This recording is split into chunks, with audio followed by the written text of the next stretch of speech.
Hey, Jeff from Become More Compelling here.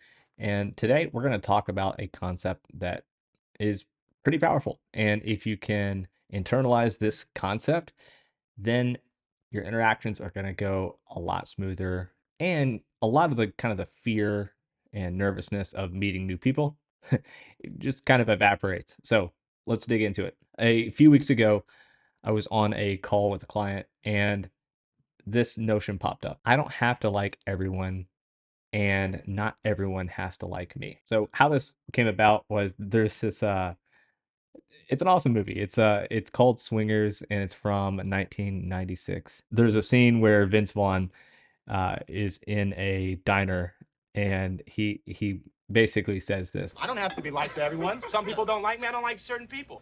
Let's dig into some of the finer points here. Not everyone has to like you and you don't have to like everyone. So not every interaction that you have with everyone is going to be like that magical interaction that you meet a lifelong friend. Like, no, how things actually work is you're gonna have some interactions that are just kind of neutral. They don't, they're not super positive, they're not super negative. It's just kind of like, okay, yeah, all right, I met that person, that was okay, and then you literally don't think about it ever again.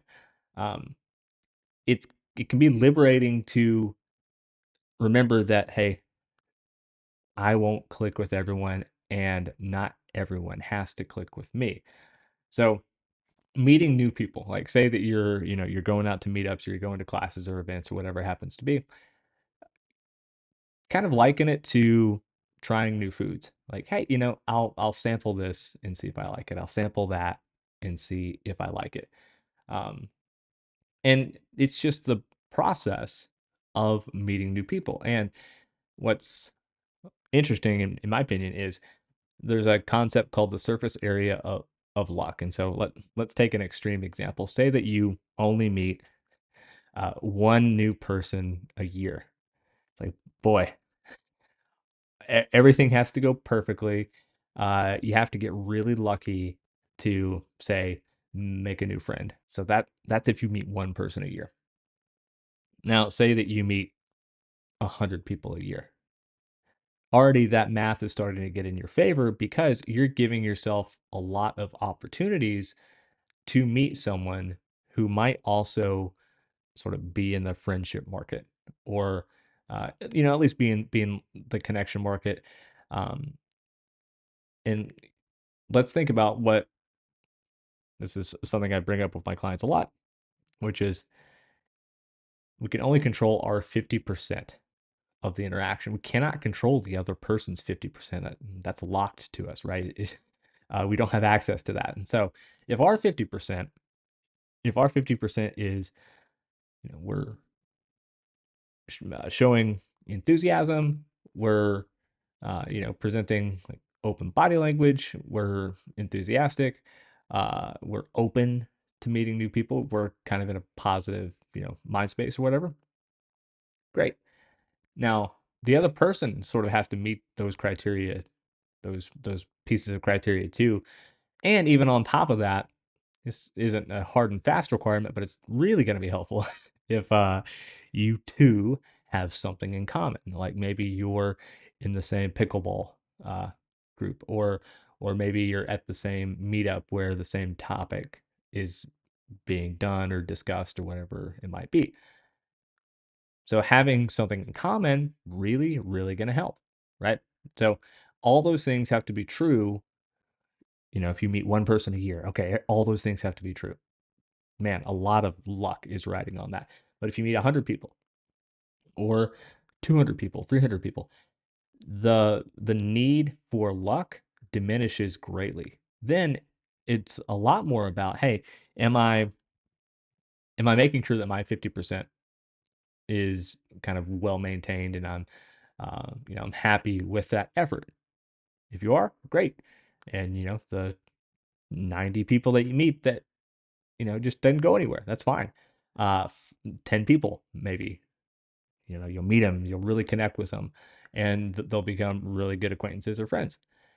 And so, where in your own life are you maybe relying too much on luck and not quite enough on numbers. It doesn't mean that you have to meet hundreds upon hundreds of people a year, but it's worth asking yourself, like, hey, where am I relying too much on luck and not enough on the surface area of luck or the raw numbers? Casting a net and seeing what comes back.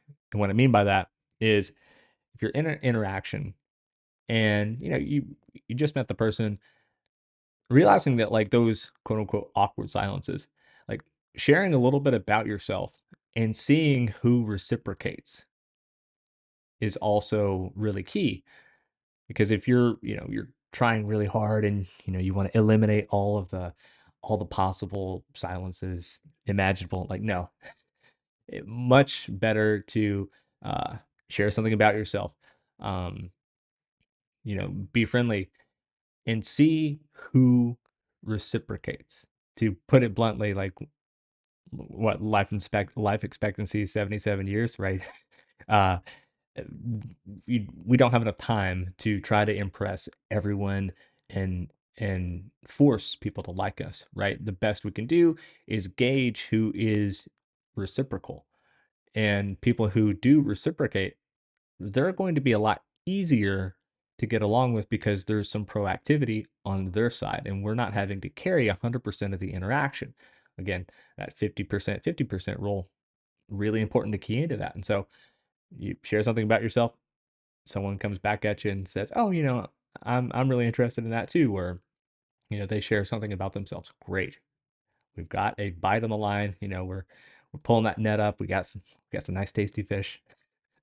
So that's really going to help, because then the people that don't reciprocate, like, okay, great, that's fine. It was nice to meet you. See you later. And we're not putting forth a lot of effort in areas where it's not, that effort isn't returned to us. When we're doing all that, we can celebrate those connections that really matter, that seem to really enrich our lives, and those relationships that are really, really important to us. So then from that quantity, we're able to filter down and go for quality. Um, but the reality is, especially like say you just moved to a new city and you're just starting out again, you're going to have to go through some quantity in the beginning. And that's okay. Understanding what you're getting into, that helps that helps you to stay motivated, and um, helps you to maintain that feeling of, hey, I know this is just part of the process and I know it will get easier. I will find my people. Okay, so if you like this and you want to know a little bit more about your communication style and how you best communicate, I've got an awesome quiz that I'd like you to check out. Thinker, director, relator, socializer. Do you know which one you are? Take my communication style quiz at becomemorecompelling.com/quiz, and you'll learn more about yourself.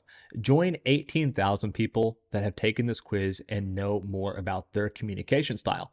After you complete the quiz, you'll get a custom report based on your unique results. That's becomemorecompelling.com/quiz.